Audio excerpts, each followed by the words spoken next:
지금 삶은 계란을 거의 매일 드신다면 오늘 이야기는 절대 그냥 넘기시면 안 됩니다. 저는 25년 넘게 노년의 신장과 식습관 변화를 연구해온 박사 김재원입니다. 현장에서 정말 많이 본 장면이 하나 있습니다. 몸에 좋다고 믿고 매일 먹던 계란 때문에 어느 날부터 속이 막히고 소변이 달라지고 몸이 붓기 시작한 분들입니다. 계란이 나쁜 게 아닙니다. 문제는 같이 먹는 음식입니다. 특히 오늘 말씀드릴 이 세 가지와 함께 먹으면 계란이 보약이 아니라 몸을 지치게 만드는 짐이 될 수 있습니다. 저는 지금까지 수천 명의 분들을 만나왔는데 그분들이 하시는 말씀이 비슷했습니다. 계란은 완전 식품이라고 해서 매일 챙겨 먹었는데 왜 오히려 몸이 더 무거워지는지 모르겠다는 거예요. 검사를 해보면 신장 수치가 안 좋아진 경우도 있었고 소화가 제대로 안 돼서 늘 속이 더부룩한 분들도 계셨습니다. 알고 보면 대부분 같은 패턴이 있었어요. 계란을 먹을 때 늘 같이 먹는 음식이 있었다는 겁니다. 그 조합이 문제였던 거죠. 계란 자체는 정말 좋은 식품입니다. 양질의 단백질이 들어있고 필수 아미노산도 풍부하고 비타민과 미네랄도 골고루 들어있죠. 특히 60대 이후에는 근육을 유지하기 위해서라도 단백질 섭취가 정말 중요합니다.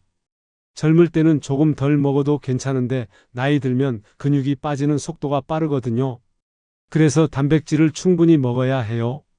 그런데 이렇게 좋은 계란도 잘못된 친구를 만나면 독이 될 수 있어요. 함께 먹는 음식 때문에 영양소 흡수가 방해받거나 소화기관에 부담을 주거나 신장에 무리가 갈 수 있습니다. 오늘 제가 말씀드릴 세 가지 조합은 정말 흔하게 하시는 조합입니다. 아침마다 반복하시는 분들이 많아요. 특히 건강 챙긴다고 계란 먹고 나서 습관적으로 같이 드시는 음식들이에요. 그런데 이게 쌓이고 쌓이면 몸이 서서히 망가지기 시작합니다. 당장은 큰 문제가 안 보여도 몇 년 지나면 분명한 차이가 나타납니다. 어떤 분들은 10년 넘게 같은 습관을 유지하다가 어느 날 갑자기 큰 문제를 겪기도 하셨어요. 속이 답답한 정도로 시작했다가 나중엔 소화기관에 덩어리가 생기거나 신장 수치가 크게 나빠지거나 하는 일들이 실제로 벌어졌습니다.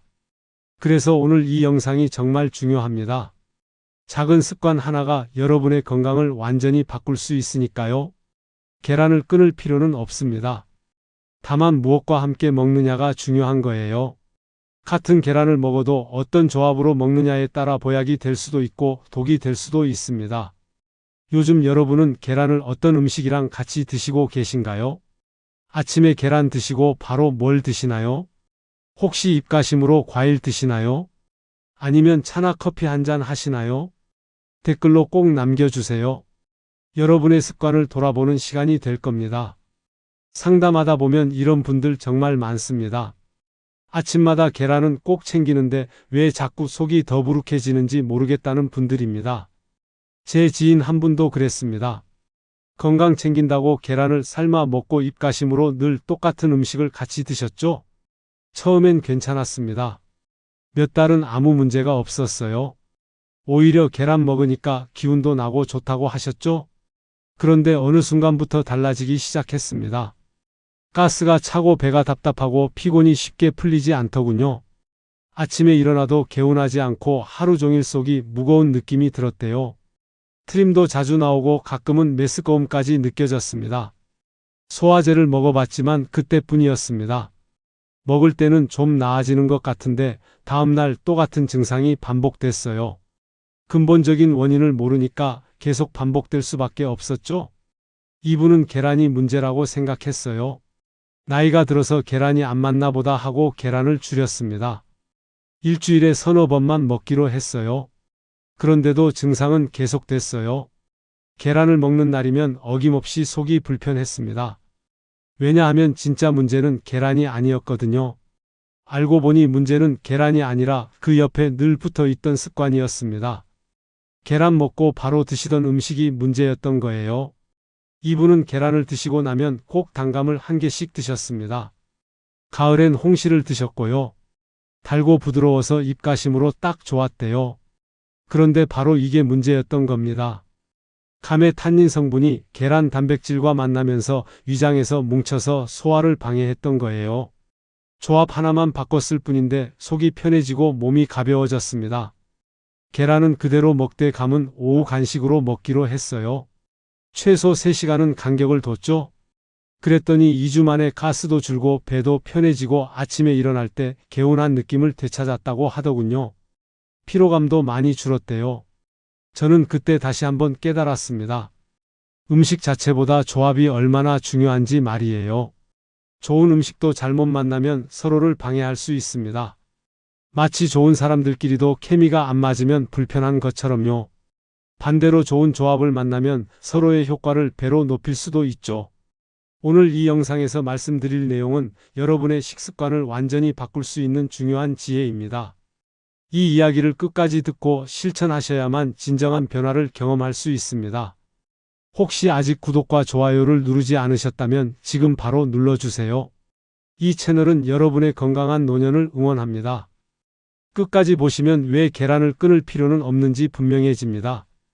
뒤에 나올 올바른 조합법을 모르시면 지금까지의 노력이 의미 없어질 수 있어요. 마지막에 나올 단 하나의 습관이 모든 것을 바꿀 수 있습니다. 이런 중요한 정보를 더 많은 분들이 알 수 있도록 구독과 좋아요로 응원해 주세요. 그럼 이제 절대 같이 먹지 말아야 할 최악의 궁합부터 말씀드리겠습니다. 여러분이 매일 반복하고 계실 수도 있는 조합이니까 집중해서 들어주세요. 특히 첫 번째 조합은 정말 많은 분들이 하고 계시거든요. 감은 부드럽고 달아서 계란 뒤에 입가심으로 드시는 분들이 많습니다. 특히 가을철에 홍시가 나오면 아침에 계란 먹고 디저트로 감을 드시는 분들 정말 많아요. 저도 상담하다 보면 이런 습관을 가진 분들을 정말 많이 만납니다. 하지만 이 조합은 위장에 부담을 크게 줍니다. 왜 그런지 자세히 설명해 드릴게요. 감에는 탄닌이라는 성분이 아주 많이 들어 있습니다. 특히 떫은 감일수록 탄닌이 더 많아요. 홍시도 탄닌이 많고요.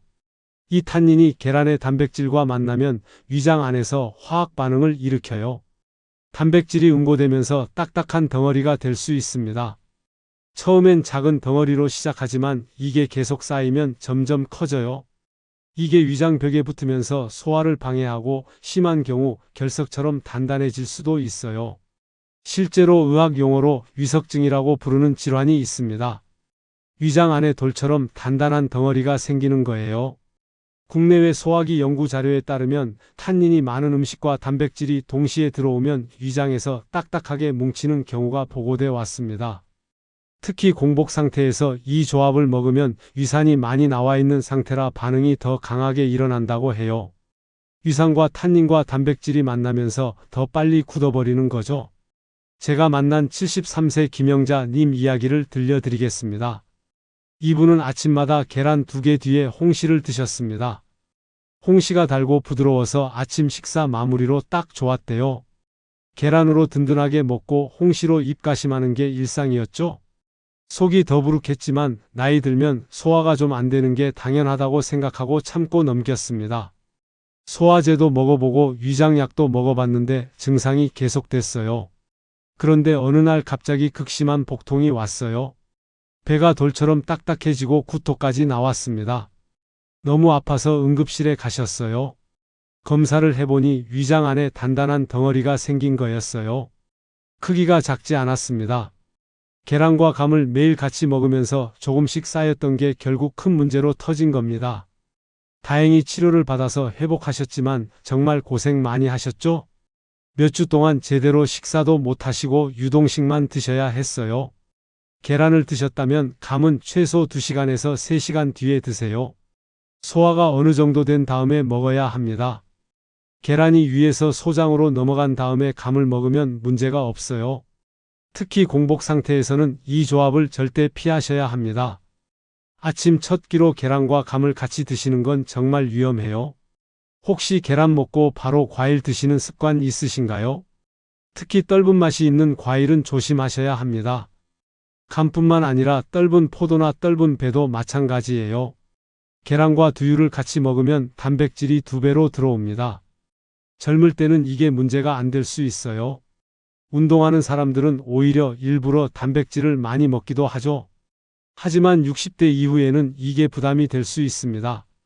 왜냐하면 나이가 들면 신장 기능이 자연스럽게 떨어지거든요. 신장은 우리 몸의 필터 역할을 합니다. 혈액 속의 노폐물을 걸러내서 소변으로 배출하는 거죠. 단백질을 많이 먹으면 그만큼 신장이 걸러내야 할 노폐물도 많아집니다. 단백질이 분해되면 질소 노폐물이 나오는데 이걸 신장이 처리해야 해요. 신장 기능이 떨어진 중장년층에서 과도한 단백질 섭취가 몸의 피로와 소변 변화를 부른다는 보고가 있습니다. 단백질이 분해되면서 나오는 질소 노폐물을 신장이 제대로 처리하지 못하면 혈액에 쌓이게 돼요. 그러면 피로감이 심해지고 붓기가 생기고 소변에 거품이 많아질 수 있습니다. 소변 색깔도 평소보다 진해질 수 있고요. 68세 이정수님은 근육을 늘리겠다고 계란과 두유를 매일 함께 드셨습니다. 텔레비전에서 단백질이 중요하다는 걸 보고 열심히 챙겨 드셨대요. 근육이 빠지면 노년에 힘들다는 이야기를 듣고 단백질을 많이 먹기로 결심하셨죠? 아침에 계란 2개 먹고 두유 한 팩 마시는 게 일상이었습니다. 점심때도 가끔 계란 반찬을 드시고요. 그런데 이상한 게 근육은 안 늘고 살은 안 찌는데 소변 거품만 늘어났습니다. 화장실 가서 소변을 보면 거품이 한참 동안 안 사라졌어요. 처음엔 별 생각 없이 넘겼어요. 그냥 수분이 부족해서 그런가 보다 했죠. 그런데 점점 피로감이 심해지고 다리가 붓기 시작했습니다. 아침에 일어나도 피곤하고 저녁만 되면 다리가 퉁퉁 불었어요. 검사를 받아보니 신장 기능 수치가 떨어져 있었어요. 단백질을 너무 많이 먹어서 신장에 과부하가 걸린 거였습니다. 본인은 건강 챙긴다고 열심히 먹었는데 오히려 신장을 망가뜨리고 있었던 거예요. 계란과 두유는 같은 끼니에 묵지 말고 시간을 나눠 드세요. 아침에 계란을 드셨다면 두유는 오후 간식으로 드시거나 저녁에 드시는 게 좋습니다. 하루 전체로 보면 단백질을 골고루 먹는 게 중요하지만 한 번에 몰아서 먹으면 신장의 부담만 커집니다. 신장은 한 번에 처리할 수 있는 양이 정해져 있거든요. 피로감이나 붓기가 있다면 이 조합부터 점검하세요. 소변에 거품이 많거나 색깔이 평소와 다르다면 더욱 주의하셔야 합니다. 여러분도 아침에 계란이랑 두유 같이 드시나요? 그렇다면 오늘부터 시간을 나눠보세요. 계란 먹고 바로 마시는 진한 차 한 잔 많은 분들이 아무 생각 없이 반복합니다. 식사 후에 입가심으로 차를 한 잔 하는 게 습관인 분들 많으시죠? 특히 녹차나 홍차처럼 진한 차를 좋아하시는 분들이 계세요. 건강에 좋다고 해서 매일 드시는 분들도 있고요. 그런데 이게 계란과 만나면 문제가 생길 수 있습니다. 차에는 탄닌과 카페인이 들어있어요. 이 성분들이 계란의 철분이나 칼슘 같은 미네랄과 결합하면서 흡수를 방해합니다. 열심히 계란을 먹어도 정작 영양소는 제대로 흡수되지 않는 거예요. 차 성분과 미네랄이 만나 흡수에 방해가 될 수 있다는 연구들이 있습니다. 특히 철분 흡수가 크게 줄어든다고 해요. 계란 노른자에는 철분이 많이 들어있는데 차를 같이 마시면 이 철분이 그냥 몸 밖으로 빠져나가 버립니다. 빈혈이 있거나 철분이 부족한 분들한테는 더 안 좋은 조합이죠. 게다가 진한 차를 많이 마시면 신장에도 부담이 갑니다. 차에는 옥살산이라는 성분도 들어있는데 이게 칼슘과 결합하면 결석을 만들 수 있어요. 65세 최순자님은 10년 넘게 계란 뒤에 녹차를 드셨습니다. 건강에 좋다고 해서 매일 아침 계란 먹고 진한 녹차를 2~3잔씩 마셨대요. 차를 진하게 우려서 마시는 게 좋다고 생각하셨거든요. 그런데 몇 년 전부터 옆구리가 가끔 아프기 시작했어요. 처음엔 근육통인 줄 알았습니다. 나이 들어서 여기저기 아픈 게 당연하다고 생각했죠? 그런데 통증이 점점 심해지더니 어느 날 극심한 통증으로 응급실에 가셨고 검사 결과 신장에 작은 결석이 여러 개 있었습니다. 차에 들어있는 옥살산이 칼슘과 결합하면서 조금씩 쌓였던 거예요. 10년 넘게 매일 반복하다 보니 결국 결석이 생긴 겁니다. 치료받느라 정말 고생하셨어요. 계란을 드셨다면 차와 커피는 최소 1시간 뒤로 미루세요. 소화가 어느 정도 되고 영양소 흡수가 이루어진 다음에 마시는 게 좋습니다. 물 섭취가 적은 분들은 이 습관을 더 조심하셔야 합니다. 물을 충분히 마시지 않으면 결석이 생길 위험이 더 커지니까요. 계란 먹고 바로 커피 드시는 편이신가요? 그렇다면 시간을 조금 두고 드세요. 이제부터는 계란을 다시 내 편으로 만드는 방법을 알려드리겠습니다. 계란 자체는 60대 이후 가장 좋은 단백질입니다. 이 부분은 정말 확실하게 말씀드릴 수 있어요. 계란만큼 완벽한 단백질 식품을 찾기 어렵습니다. 필수 아미노산이 골고루 들어있고 소화 흡수율도 높고 가격도 저렴하죠. 근육을 유지하고 면역력을 높이고 뼈 건강을 지키는데 정말 중요한 식품입니다. 나이가 들면 근육이 빠지는 속도가 빨라지는데 단백질을 충분히 먹어야 근육 손실을 막을 수 있어요. 그런데 문제는 조합과 타이밍입니다. 아무리 좋은 음식도 잘못 먹으면 독이 될 수 있다는 걸 꼭 기억하세요. 계란은 양파나 토마토처럼 부담 없는 채소와 함께 드세요. 이런 조합은 서로를 방해하지 않고 오히려 영양소 흡수를 도와줍니다. 양파에는 항산화 성분이 많아서 계란의 영양을 보호해주고 토마토의 리코펜은 계란의 지방과 만나면 흡수율이 높아져요. 시금치나 브로콜리 같은 녹색 채소도 좋은 조합입니다. 계란 스크램블 만들 때 채소를 듬뿍 넣어보세요. 영양도 좋아지고 포만감도 커지고 소화도 훨씬 편해집니다. 파프리카나 애호박도 계란과 잘 어울려요.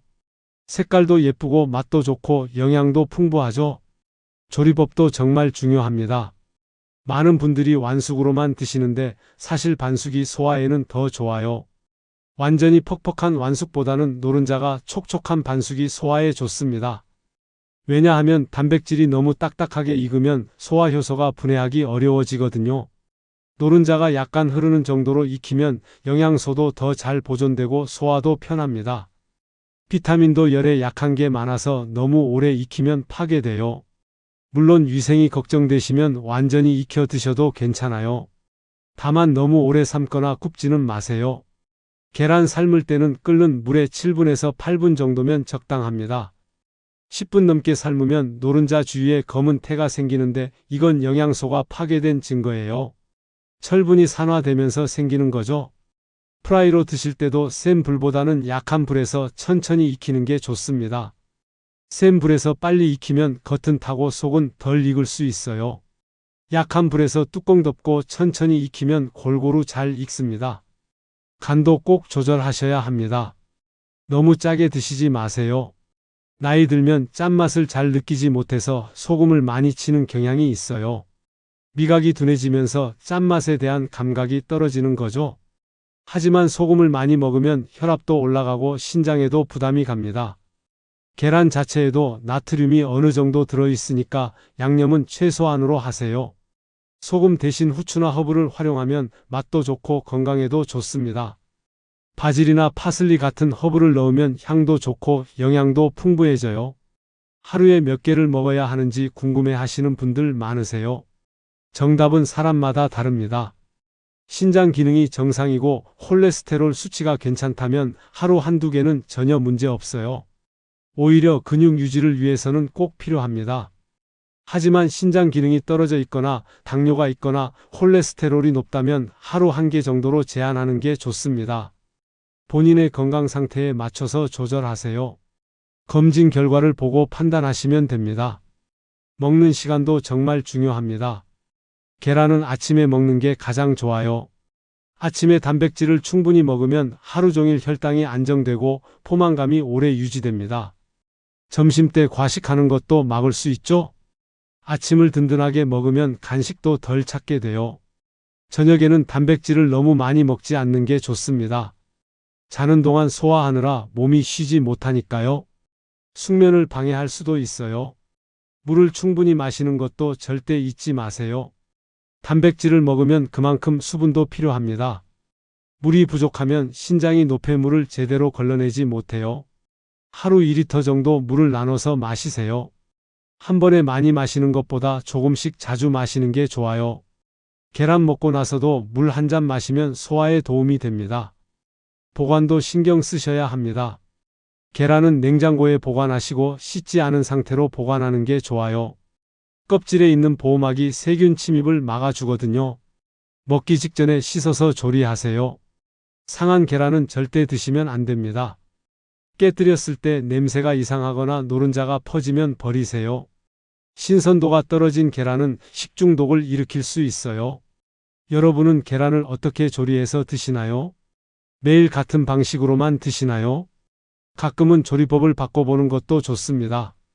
삶은 계란만 먹다가 지루하면 스크램블이나 오믈렛으로 바꿔보세요. 다양하게 먹으면 질리지 않고 오래 즐길 수 있습니다. 채소를 넣어서 변화를 주는 것도 좋은 방법이에요. 이제 마지막으로 오늘 이야기의 핵심을 정리해 드리겠습니다. 오늘 이야기의 결론은 분명합니다. 계란은 독이 아닙니다. 하지만 잘못된 친구를 만나면 몸을 지치게 할 수 있습니다. 이 한 문장이 오늘 영상의 핵심이에요. 계란을 무조건 피할 필요도 없고 무조건 많이 먹을 필요도 없습니다. 중요한 건 어떻게 먹느냐입니다. 잘못된 상식은 계란은 무조건 좋다는 생각이고 올바른 관리는 무엇과 언제 먹느냐를 따지는 것입니다. 많은 분들이 계란은 완전 식품이니까 매일 먹어야 한다고 생각하세요. 맞습니다. 계란은 정말 좋은 식품이에요. 하지만 그것만으로는 부족합니다. 무엇과 함께 먹느냐가 훨씬 더 중요해요. 같은 계란을 먹어도 어떤 조합으로 먹느냐에 따라 보약이 될 수도 있고 독이 될 수도 있으니까요. 오늘 말씀드린 3가지 조합을 다시 정리해 드리려. 첫 번째, 계란 먹고 바로 감 먹는 거 절대 피하세요. 특히 홍시처럼 탄닌이 많은 감은 더욱 조심하셔야 합니다. 최소 2시간에서 3시간 간격을 두고 드세요. 탄닌과 단백질이 만나면 위장에서 굳어서 소화를 방해합니다. 심하면 위석증까지 생길 수 있어요. 두 번째, 계란과 두유를 같은 끼니에 먹는 것도 피하세요. 단백질이 과도하게 들어가면 신장에 부담이 됩니다. 60대 이후에는 신장 기능이 떨어지는데 단백질을 한 번에 많이 먹으면 처리하기 어려워져요. 시간을 나눠서 드시면 됩니다. 아침에 계란 드셨으면 두유는 오후나 저녁으로 미루세요. 세 번째, 계란 먹고 바로 진한 차나 커피 마시는 것도 삼가세요. 영양소 흡수를 방해하고 결석 위험도 높입니다. 차에 들어있는 탄닌과 옥살산이 미네랄과 결합하면서 문제를 일으켜요. 최소 1시간은 간격을 두세요. 이 조합을 계속 반복하면 어떻게 될까요? 당장은 별 문제 없어 보일 수 있어요. 오늘 한두 번 먹는다고 큰일 나는 건 아니니까요. 하지만 이게 매일 반복되고 몇 년 쌓이면 얘기가 달라집니다. 속이 답답해지고 소화가 안 되고 몸이 먼저 경고를 보냅니다. 피로감이 쌓이고 소변에 이상이 생기고 붓기가 나타나기 시작해요. 어떤 분들은 위장에 덩어리가 생기고 어떤 분들은 신장 수치가 나빠지고 어떤 분들은 결석이 생깁니다. 그때 가서 후회해봤자 이미 늦습니다.